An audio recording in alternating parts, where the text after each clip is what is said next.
It's a yes bank maximum, the first of this contest. Oh, that is brilliant. It's a hero maximum. On the ground, down the ground, another hero maximum. Welcome back to the Maximum Cricket Podcast. My name is Munter and I'm with Jacko and Lugsy once again. This is episode number 25 and the second of our World Cup specials. This coverage is brought to you by Pyranha Grip Socks. Bring some flair to your game. Speaking of flair, boys, let's start with our Pyranha play of the podcast from the last 3, 4, 5 games. I've kind of lost count, really, and then we'll just go from there. So what I've got is we'll go right back to Zimbabwe, South Africa.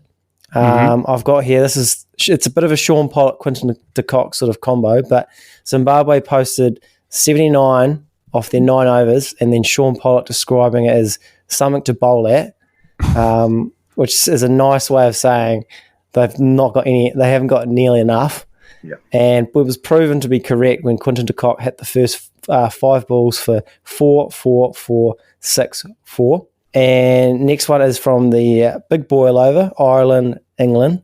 Ireland's fee on hand, cleaning up Ben Stokes with an incredible in-swinger, although speaking to Lugsy off air, it was slower than normal, but a good delivery nonetheless. And I think the only other one I've got is it could be any number of the big Stoinis record-breaking half-century, but just for me, just him sort of like flexing after he muscled, like just was muscling the ball over the boundary. I felt like there was just a real good look, showed a lot of flair, and just looked really nice. Anything else? Yeah, probably Henrik Nortje's fastest spell in a World Cup ever. Just solidifying him as a great draft pick from me. 4 for 10 off 3.3. Thanks, mate. Yeah, we were wondering how long it would take to get to that, and it's all of 30 seconds here from Jacko. So. Plenty of Pyranha flair from my Henrik. I mean, I think we have to go for big Stoinis because one of the innings didn't even count. And one of the balls, Dream 11.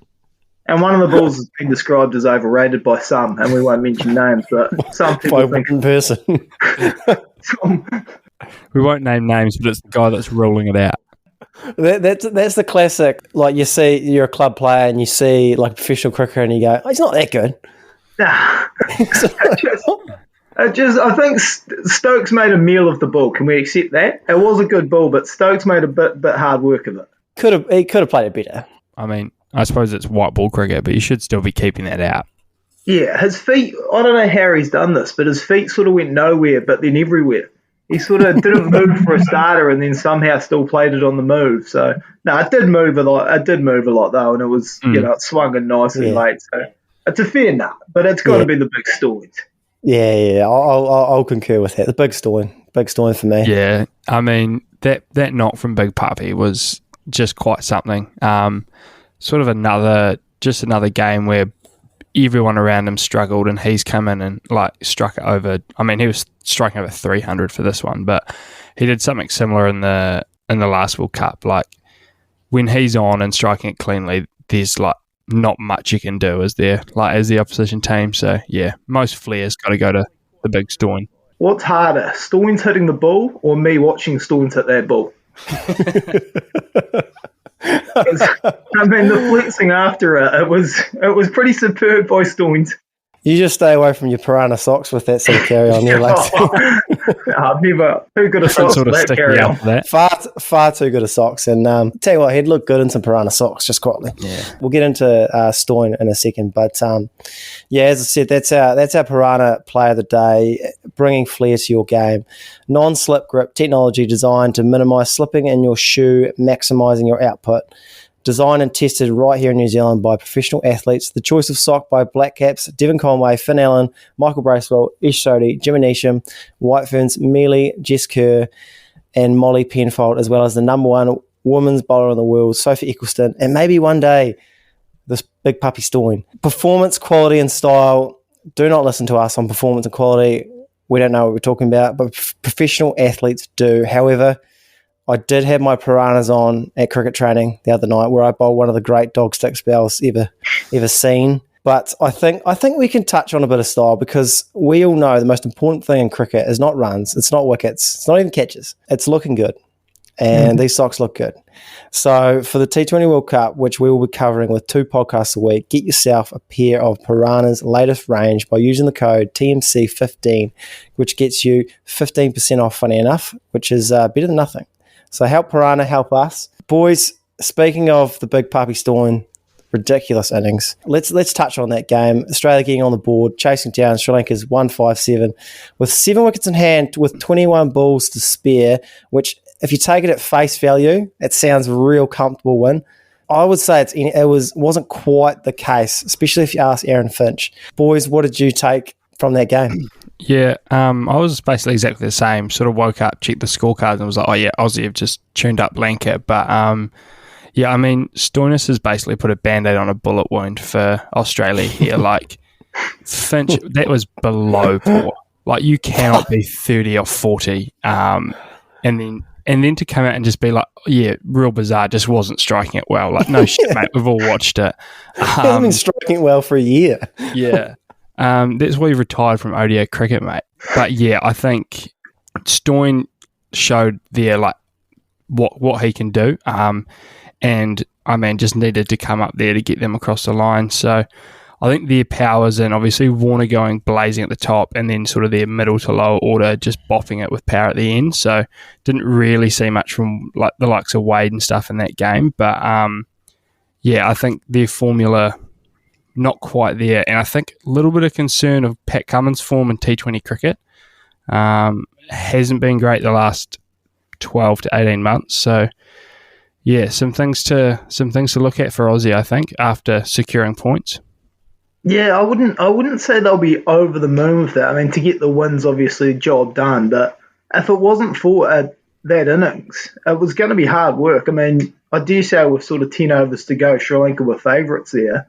So if it wasn't for a Stoinis innings, then they'd be 0-2 here and in a lot of trouble. But I guess that's why we are always so worried about them, is because they do have that power still down the end.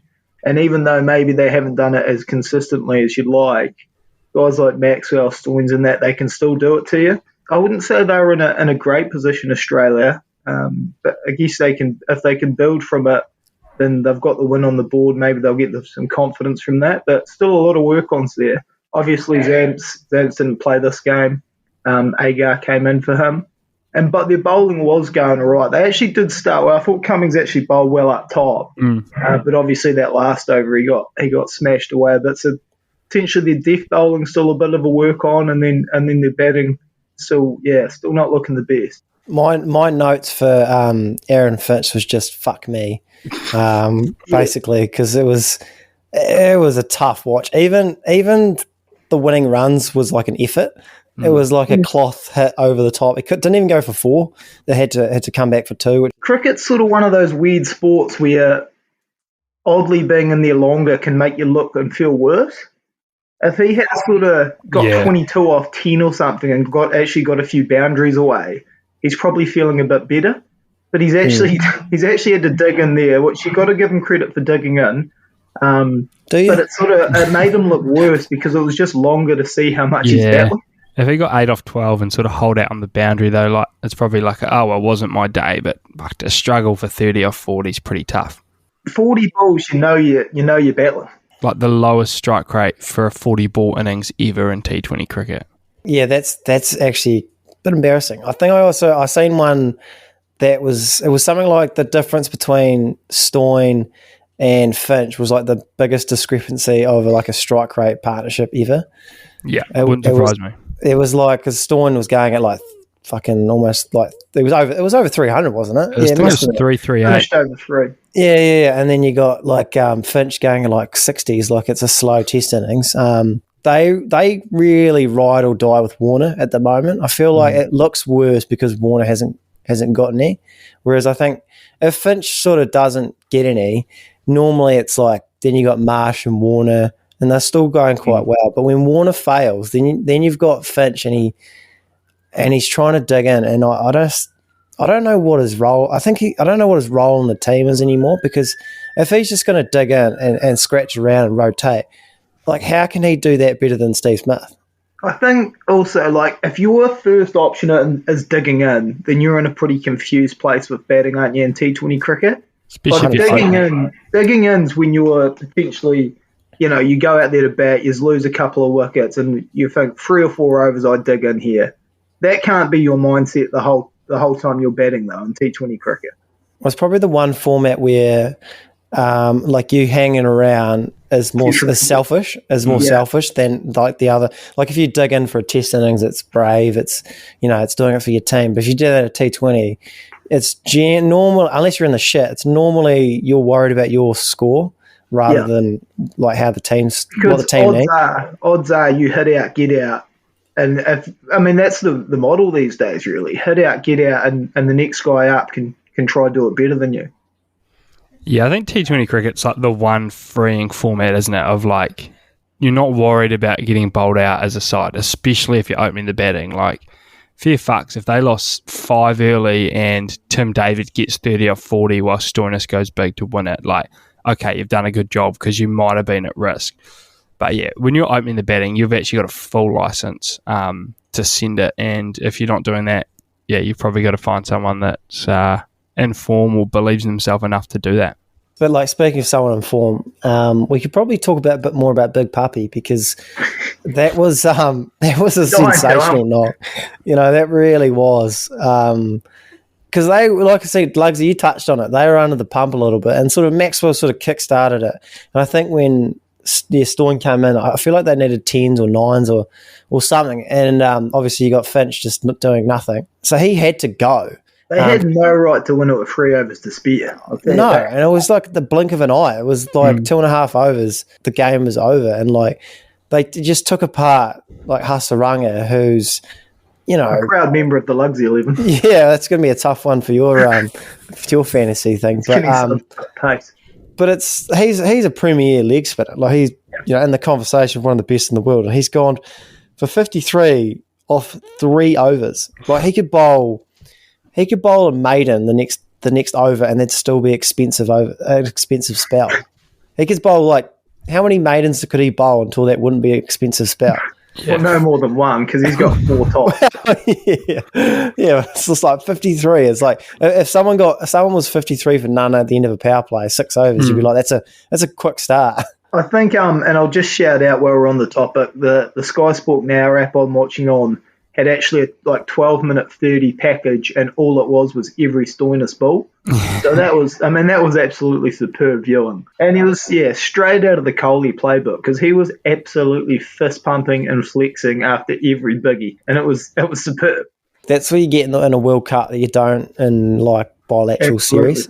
Like, you just get like there's a bit of feeling in it, and that's what he can do. Like, he's just got so much power, and it kind of like that's why when we're talking about the Cats versus Australia, that's why I was so impressed with like Santner to just sort of keep them in check, because fuck, there's so much power there. It's absolutely ridiculous. Yeah, and I think the other good point you make there about why these sort of games matter so much more than your average, because just look at like how much has changed in like 3 days since we recorded.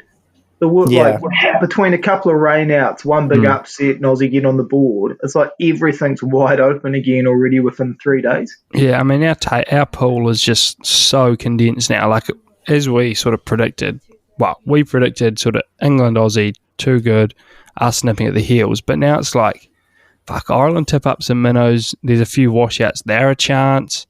I tell you what, this pool goes into disarray if England, Aussie gets rained out. Yeah, and it sort of leads on to like our next sort of game review, but it's going to make this like Aussie England game just so important on Friday night. Has there been a bigger pool match in World Cup like in recent times? Do we think? No, I can't think of one. Maybe India Pakistan felt pretty big the other night. I think this is big for like that's a tournament, isn't it? Yeah, I know what you mean. Yeah, definitely for the context of the tournament, sort of who gets in, who gets out. If Aussie win that, and England have to beat us now, and fuck, we're looking like a good side. So, well, one of the two major teams is going to have 2 losses. So. One of them's potentially gone tomorrow night. Sort of hinted at there, Lugsy. Should we talk about that big upset, that Ireland-England game? Absolutely. Probably the biggest upset of the tournament, I think. Because I feel like if you had to rank all the teams in this group one, before that game, you'd probably have, I would have England number one and Ireland at the bottom, but then you've got somehow Ireland sort of flipping that script, posting 157, England falling 86 for 5, and then the heavens opened up. They got to 105 for 5, which was 5 overs short of the Duckworth-Lewis. Mm-hmm. Mo and Ali was on the charge, but Irish too good. Boys, how'd you see it?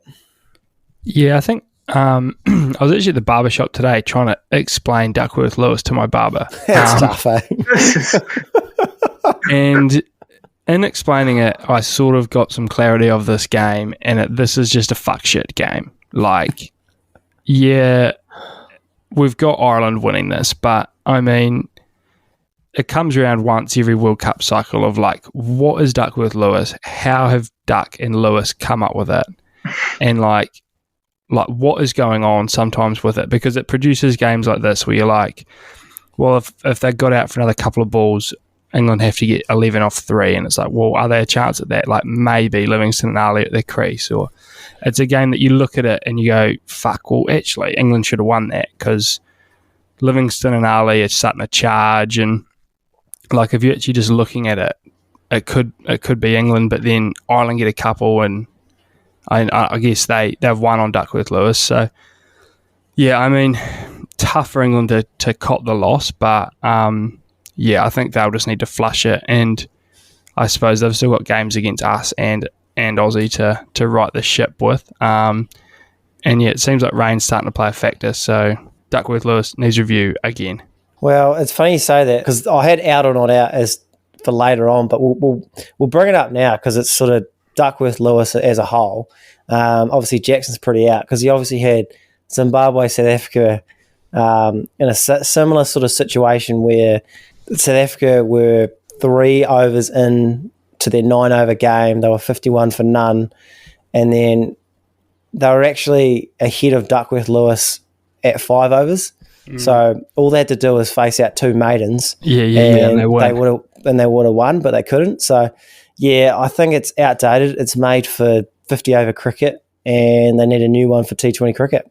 I guess quickly on Duckworth-Lewis, the only thing I'll say on that is that I don't know. I would hope they've been working on a better method, but if they haven't came up with one, then maybe there just isn't one. The fight back is, and it's like, well, if you don't use this, what are you going to use? Yeah, that's the only... It is a sport where it's just so tough to like apply any system to a game because, like, as we've all been a part of, like, cricket games anything can happen. Sort of like that any given Sunday moniker in the NFL, like anything can happen in cricket, and it's hard to put a statistical model on it and say, right, these blokes are winning and these blokes are losing. But yeah, I mean, surely there's enough interested cricketers with some statistical knowledge, and we can't come up with better. So just something we've got to cough at this stage. I'll have a think about it tonight and see what I can you ruminate on that at Beer Fest tomorrow, can you? yeah. I'll have 900 beers tomorrow night and see what I come up with. Sometimes you can fix all the problems when you have a few. Yeah, sometimes you can create more. Yeah. On the actual cricket, though, so I think it is a shame it ended the way it did because you never know, with Mo and Ali there and Livingston going, how that's going to win. But I think Ireland deserved to win that game. They batted particularly well. England were obviously below par with the ball and actually had to fight back pretty well to even restrict Ireland the way they did. And it's with these games where you're always sort of waiting for that. When you I watched the game yesterday, and you're sort of always waiting because Ireland started really well, and you're still always waiting with these bigger nations to pull it back. And so they did it again, but then Ireland started so well with the ball. And again, I'm watching it just sort of waiting for it to go wrong or a couple of big overs from England and they sort of settle in and win. But Ireland just stuck to their guns. They fielded poorly. Yeah, I was going to say, they tried to lose it. Yeah, they tried everything they could in the field to lose it, but they just held their nerve when they needed to. And I think over what was played, they were the better side. They did outplay England. Definitely. The only other question, like obviously the cricket was good and it seems like Ireland were like, fuck, they're pretty up for this. But the only other question that's sort of come out has been around that, like, there's a roof stadium, like, a couple of miles down the road from the MCG. So I guess it does raise a question of, like, a World Cup where every game matters. Yeah. Should we be looking at these roof stadiums if we know there's rain around? But I listened, obviously watching the game. They must have mentioned no fewer than 50 times that there was, like, no one at the game. yeah, Which is like not something you normally promote, but they consistently kept saying, few less here the last game, few less here the last game. There's only a few thousand here. Like, what's going on? Is there an agenda to make this like India Pakistan the only game that matters? Or yeah. It was odd commentary, but yeah, it did highlight the fact that when there's a roof stadium down the road, why aren't we using it? I read somewhere that potentially there was something on there, like they had motocross or something. But like Rusty Demons, you reckon? Yeah, something like, I don't know. But you do think, like, if you're going to hold these sort of events, you've got to be a bit smarter. You can't afford to lose too many more games. Like if that happens too often, it kind of ruins the World Cup a little bit. Especially when you're booking a double header though as well. Yeah. So you're on 2 games. Yeah, I think the double header, you've got to have it roofed so you know, like, conditions are the same. Because, like, if that comes out and the weather's fine and then New Zealand just get to play and you've got to cut the England game short, surely they're like, well, what the fuck? We could be playing right now and winning this game potentially. That all felt very odd. Could have had like two 10-over games, like just to squeeze them all in before the rain. Yeah. And then there's like, does New Zealand, is that reduced not because of rain but because the game beforehand goes into it? And it's just like, if you're gonna set up a double header, you probably need a roof stadium if it's in the same competition, because you do just have to. You can't just like that game couldn't have just ended because we had to get the New Zealand-Afghanistan game on. Like, that should have been able to be played out in full, essentially.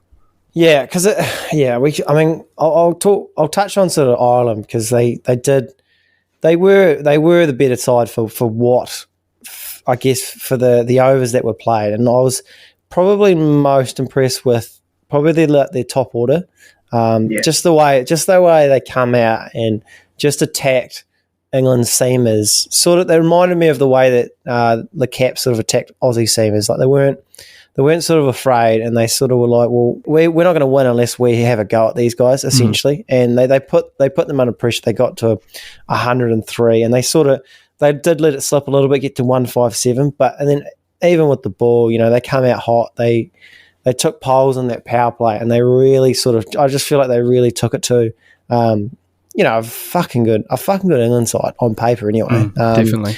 A lot of people's favourites. Yeah, I picked them to go all the way, but it's funny with England because their strength would be their batting and their weakness would be their bowling, but it's been the opposite. Like, their bowling's actually been quite, like, very good, particularly at the death with, like, Sam Curran. He's been quite good, but their batting just seems very lackluster, and it does sort of show, like, if Butler doesn't get any, if you can get Butler early, I don't know if they're openly panicking, but he does seem to paper over a few cracks with, like, Stokes not being in form.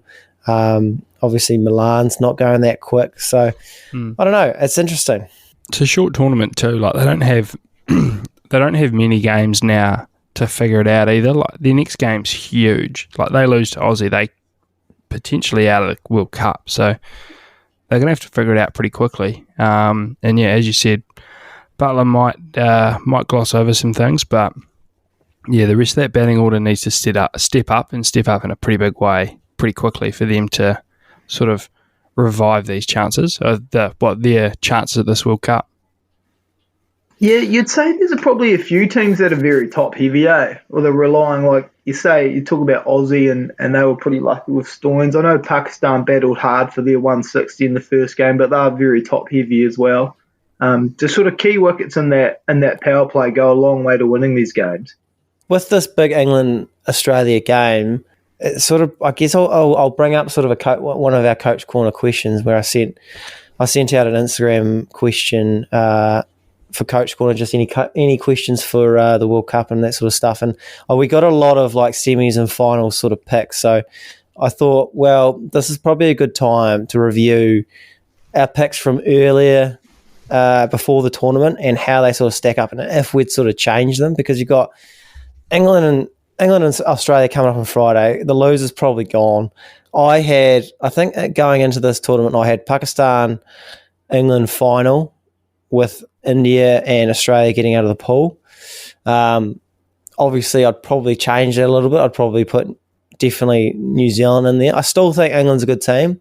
Funny enough, I still think Pakistan's they could still be the best team. I still have walked away from that loss against India thinking that they've lost because Kohli's played an absolute god innings. Baba and Rizwan haven't got any runs. And their death bowler decided he'd bowl like wides and no balls, and like there was some weird stuff that happened for India. Like Kohli was obviously freakish, but there was some weird stuff that happened to get them over the line. Like Pakistan were the best team for sort of 37 overs, and then it all unravelled. But you'd hope they figure that out. Yeah. Yeah. So I would, if I was going to change it, I'm still going Pakistan, England in the final. I'm going to stick with that. But obviously, I think New Zealand's going to get out, and I'm going to pick. Fuck, I really want South Africa. I think South Africa's fucking good, eh? But I think I don't know how they get out now. Like unless they're going to have to beat India and Pakistan, which they could do. I think they're better than India. Yeah, I think their bowling rounds them out a bit better than India's does. Like they've brought their full strength. Like they've got their cohort of bowlers, whereas India, as we've sort of touched on, they're missing Bumrah. So it's like, obviously, South Africa's batters are in form. So if their bowlers do the job, not all of them, but like if you know what I mean, like the South African, the batting's there at the moment, and Tempa Bavuma. But their bowlers, they might just have them pipped against India. But now that India have beat Pakistan, how does South Africa and Pakistan get out of that pool? It's interesting. Yeah, and they had that rained out game, which might come back to bite them towards the end. But I like their team, and I think they were unbelievable against Bangladesh just before this podcast started. Yeah. But I mean, that was some of the cleanest hitting I've seen from Rilee Rossouw and De Kock. That was full throttle. Oh yeah, I think they scored like 27 runs in the last 5 overs or something, and still got 200. I was going to say, like, the biggest weakness is when Rousseau's in the 90s and he's basically stopped swinging, and he's only thinking about his milestone. That's a bit how you're going, but like they fucking can hit a ball. He really took a part, and then their bowling just blasted like Bangladesh. Like Jackson, you might as well take the floor if you want to talk a bit more about Norchies, but fucking hell, it was so I know Bangladesh are terrible, but well, I think like they had a pretty hot start, and as we've seen at this World Cup, like if your top order just swings fearlessly, anything can happen. But I think their quicks. We sort of talked about their quicks a while ago, coming into the Test series over here. That we were sort of saying that South African attack. Oh no, sorry, it was the England South Africa Test series. And it's just something about the South Africans. They've always got good bowling stocks. If Norchie's bowling like that at that sort of pace, that just rounds their attack out perfectly, I think. They're starting to make some noise in that pool. When they play Pakistan, that is a huge game now, because I think each pool's got those three teams that arguably, you could get a good sort of final series with any of those 6 going through. So, but Africa seem to be playing some good cricket here. So I think the only thing with South Africa is we need to see how they go about one of the big dog teams. Yeah. They're doing exactly what they should, though, against the minnows. And I mean, it's very harsh on them that game was rained out, because they should be 2 from 2 here and net run rate through the roof, which can factor in these, especially if every team has like a loss, the net run rate can actually play a huge role. So, it is hugely unfortunate for them, because I am big on their team as well. They're a good balance of big power, quite experienced up top, especially with De Kock, and then their bowling attack looking just 100%. pretty fiery and settled. So they're a good side, but we need to see them against Pakistan and India. Yeah, because definitely. 2020 is just saying they can all change very quickly. Like teams can go from looking quite ordinary to sort of it all comes together for a game, and then they look unbeatable again. No, that's well said, boys. I think it could really go either way, and I think the rained out stuff is really niggly, and I think Zimbabwe played that really sort of well. I think there was a few guys slipping, there was a few arms sort of raising. They really. Yeah. I always enjoy it. They were always just like, we wanted a game. We wanted to finish that game. We definitely want to finish that game. And it sort of made me think about like all the times in club cricket, especially when you might pull a bit of shithousery just to sort of get the rain card. I remember probably the biggest time I've seen it was when we played, and this is a while back when Uni Grange, club from Dunedin, was basically where all the Volts went. It was a very long time ago. They wouldn't be seen dead in that uniform at the moment. But that's our Uni Grange listeners gone. All the rest of the clubs will be happy. That's a big grudge match. The Dogs coming up. The Dogs. They're tipping them up now.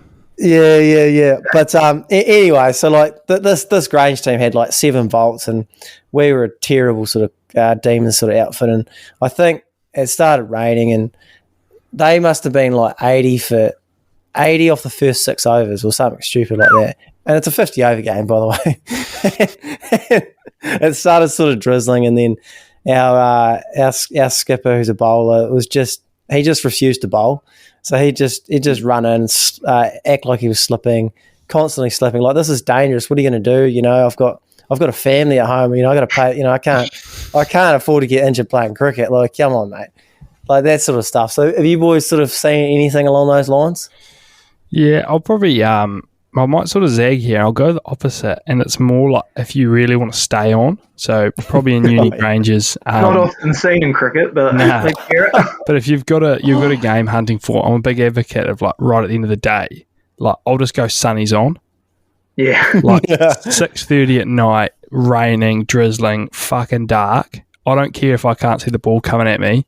Those sunnies are staying on until the ump calls us off. Because if they look over at me and go, geez, he's got his sunnies on, must be bright enough, we might just stay out there to get that last pulse. So, a bit of foxing there, sometimes done. Yeah, as much as I absolutely rate that player, you've got to be some sort of like umpire to look around and you're like, I swear it's dark, but that guy is wearing sunny, so I guess it's bright out there. Like some of the LBs that get given in club cricket. I was going to say it must have been a while since you played club cricket, Lugsy, because there are some special umpires out there. I mean, admittedly, I'm not a tall man, but I'm probably the worst one is when I've played a pull shot's hit me in sort of the ribs and I've been given out LBW, but that sort of stuff. I've probably got an absolute all-timer here, which it's probably actually goes too far, some may say. And this person will rename nameless. But basically, we were playing a side, and I was sitting at square leg having a yarn to him, and we were playing. There was no rain at all around, so. And he's admitted that sort of 4:30 in the morning, post quite a few beers that Friday night, he's actually came to the ground. This is Premier Cricket in Dunedin, by the way. This is senior level, not some third grade stuff. He's actually came to the ground with buckets of water and proceeded to drench the ground. So, I know exactly who you're talking about as well. That's one of the great yarns. I've had a guy go to that level, and obviously these couple of buckets of water actually haven't done anything at all over the next sort of 4 or 5 hours. It's dried out completely. Full game of cricket, but yeah, I mean that's sort of the level some have gone to try and not play the game of cricket. As one of our former flatmates once said, no one hates playing cricket more than cricketers. No, absolutely. Yeah, I mean, I'm pretty partial to like 18 degrees, nice sunny morning. Then I'll get out for a few overs. That's sort of it, eh? It has to be like the perfect condition. Like, I hate it when it's too hot, and I hate it when it's too cold. I hate it like when it's drizzling. I only like it when I'm scoring runs. So basically, I'll play cricket once a season. Definitely. Yeah, and then suppose like getting back to the tomfoolery, I thought I saw something that the Irish captain Josh Butler sort of insinuated that Ireland had been like deceitfully slow in the field. Trying to get that game dragged out, and the Irish captain has basically responded with, "It's a big ground, we're all slow," which I thought was pretty good clap back. Ireland do play this real like sort of like the fun Irish team underdog. Yeah. They play that very well. A couple of guys a couple of guys horribly out of nick. Certainly wouldn't pass the Indian fitness test levels. And they just sort of lean into things nicely, the Irish. Cricket, again, is interesting with that sort of stuff because there's things like a bit of gardening and pulling away from the bowler and just there's things that are accepted. If there's 2 or 5 minutes to go in a day and the batter takes guard all 6 balls and things are accepted that are just essentially wasting time and somewhat cheating, but they're accepted ones and some things aren't. Well, I always find it funny because everyone does it, and everyone's sort of if you're behind in the game, you're trying to speed things up, and if you're ahead of the game, you're going to slow things down. But I always find it funny when like a Josh Butler or whatever is calling out the opposition for doing the exact same thing as he would do if he was in that same position. Yeah, but 100%. because it's happening against him, it's outrageous. How could you do that? It's similar to what you touched on before in the chat mantra of we rules for cricket. If the game gets rained out, you've batted and got 50, it counts. But if you've got a first bowler, it doesn't. That's 100% true. I would always count if I did well in a rained off game. I'll count that towards my averages. If I didn't, it didn't happen. Yeah, it's delete it from existence. Yeah, it's it's essentially the whole innings is a free hit. Should we do our last coach corner? Yep. Let's get into that. Too easy. Okay, so as I said before, we've got Coach Corner. If you do have a question, particularly around the World Cup, do fire it through. Obviously, there's a bit of content going on, so we'll try to get through sort of once a week. We had one before. This question is around death bowling, and they want to know who is the best death bowler in the world right now. Off the top of my head, I would say there's 2 of them, and they're not there. And there's Jasper Bumrah and Jofra Archer. They've got pace. They've got good Yorkers. They've got really good slow balls. I think they are the 2 best, probably T20 bowlers because they can bowl well with a new ball. They're good test bowlers as well, and they're good at the death. So those 2. And if I had to pick someone from this tournament, I would say Harris Ralph, except for when he's bowling to Kohli. It's sort of, I felt bad for old Harris Ralph the other night because he was actually on fire. That he just bowled. Actually, I wouldn't even say he missed his length. The first 6 was just freakish. The second one he got wrong. It was too far down leg, but that happens. But he's probably the best. And I don't know if there's that many at the moment that are really sort of locked down death bowlers at the moment. I don't know, how do you boys see it? I guess someone like a Trent Boult from New Zealand, you could throw in there, purely just on his skill level, and just he's doing it now all around the world. So you potentially throw someone like him in. I think someone like Stark, if he gets it right, those Yorkers he bowls, he's probably not someone that's up there at the moment, but. Fuck, if it clicks for him and those Yorkers start coming out at pace, he becomes potentially unplayable no matter what stage of the innings it's at.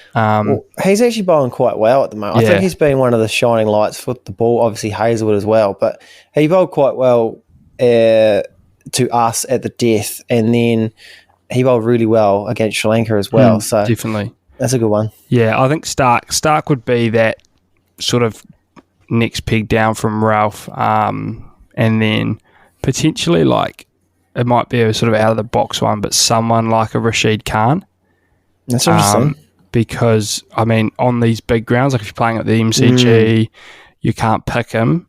Suddenly it's hard to hit if you don't know what way it's turning. So that mystery spinner can play a role, but yeah, it's probably Ralph 1, and then sort of Stark, Boult, in there as well, and then maybe a mystery spinner at 3 or 4.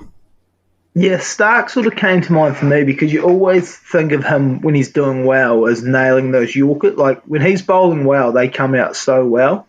And then obviously just with his height, being a left-armer, he's got sort of a lot of natural variation he can use. It's interesting with like the death bowling now because it's changed quite a bit just over the last few years where it used to almost just be go block hole, go block hole, go block hole. And that's your option. Fill in wide or fill in straight. But now, like with the bigger boundaries especially and with the sort of the slower ball, sort of half tracker slower ball becoming a lot more popular and sort of harder to hit, you got to sort of have a bit more variation now. You can't just be block hole, block hole, block hole. So it's the guys that have got more tools that are becoming the best death bowlers. It's also interesting because like it's almost like guys can do it for an over. But it's just hard to be consistently good at. Like you've almost just got to know you're going to take a bit of tap at times, and they're almost. I'd find it quite like a bit of freedom in that. Like if you go for sort of 15, 20, you almost get a bit of a pass sometimes. Like it is part of the game these days. So I think there's a few bowlers that can do it. It's just very hard to be consistent at it because these guys can just hit the ball so far now. Like the margin for error is so small. Chunk away from like an over getting away from you too, which is, as you said, that freedom element does come in at the death because you're like, right, well, I'm just going to fucking bowl. And if I land it and they hit it for 6, like I can't actually do anything else because... Well, if you look at that over 2 Coley that we talked about, it was like probably 4 out of 6 were good balls or good enough, and 5 out of 6 were all right. One real bad ball, but he's still gone for 50. You know, it's just so easy to get it wrong. The batter's just on fire at the moment. But what I've enjoyed about this World Cup in particular is between the grounds and the pitch conditions, it's such a more even contest between bat and ball. Like there's so many different ways of scoring runs as well. Like you look at a Conway who he got 90 odd of about 50 odd, and he's like gapping and he's like picking gaps. He's running hard, and then like compared to like a Rilee Rossouw who they scored relatively the same amount, but Rossouw's just hitting like 8 bombs, just clearing the rope. But you can't do that at the MCG, so it's like you have to play a different way, and then the bowlers are back in it at the death, and then it took something special from Coley to actually get over the line, which and it's also quite cool that we're not in Dubai and it's like bat second and you win. Like I feel like there's a bit more scoreboard pressure in a T20 World Cup, like where like in bilateral series it doesn't sort of work that way, which is definitely. quite cool. And like as you said, it's not that like right, if we get under pressure, it's a pretty small boundary and the pitch is so good I can just swing and I'm probably getting 6. Like there's a bit more risk in your release shots at this World Cup, it seems. Yeah.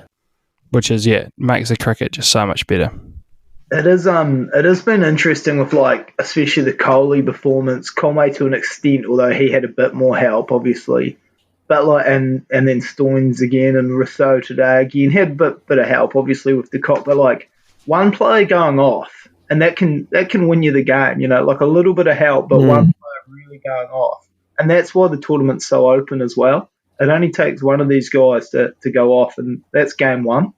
100%. Anything else you boys want to touch on? The fielding from the poor sides has been poor.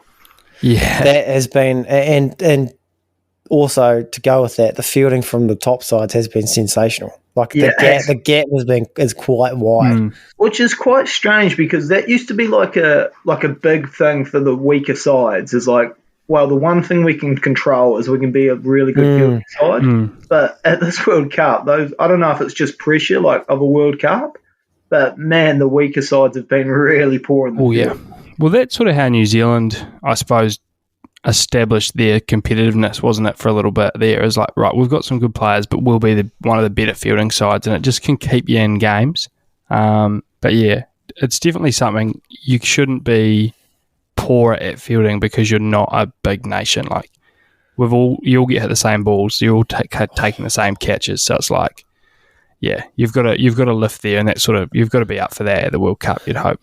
It's a good sort of floor raiser fielding. Yeah. But having said that, I have been like quite impressed with just the depth in players. Like we sort of penciled in at the start that it would be 6 teams, and that's pretty much it. And the rest of the teams are pretty average. But I guess it's T20 as well. And I think what I've seen, like you've seen, like Netherlands are playing, they're definitely competing. And Ireland, of course, and then even Scotland to an extent, they were competing. They obviously, did they tip up West Indies? I think they might. Yeah, they did. So all these, everyone does, to be fair. But like all these teams were having all these games like through the winter, or our winter, their summer, and I just felt like that's given them a bit of confidence. And I think it's made it a really good tournament, apart from obviously the rain. It's also like all the franchise cricket now. There's probably players that didn't get that chance to play as much that have got gigs around the world, and it's really evening things up a bit. You heard it here first. Franchise cricket is good for cricket. Simon Cromley. Just chuck me some dollars into you. Yeah, the IPL's #1 podcast. You heard it here first. Yeah, in 2032. All right, okay, we'll wrap that up. So that's us for another week. Thank you to Pyranha for sponsoring the show. Thank you once again to the award-winning listeners for continuing to listen to this shit, to be honest. But we do our best. If you have some time, leave a like, rate, review, subscribe. And if you're feeling extra generous, or you just want to listen to the podcast as soon as it comes out, check out patreon.com/Maximum Cricket for exclusive first access of the podcast. But if not, feel free to wait, just like the rest of us. So, either way, we appreciate support. It goes a long way. Lugsy's salary is through the roof, and I'm not too sure how we're going to keep up with the rate he's charging. But, boys, thank you to Jacko and Lugsy. We will catch you Sunday, I think. Sunday night, I believe.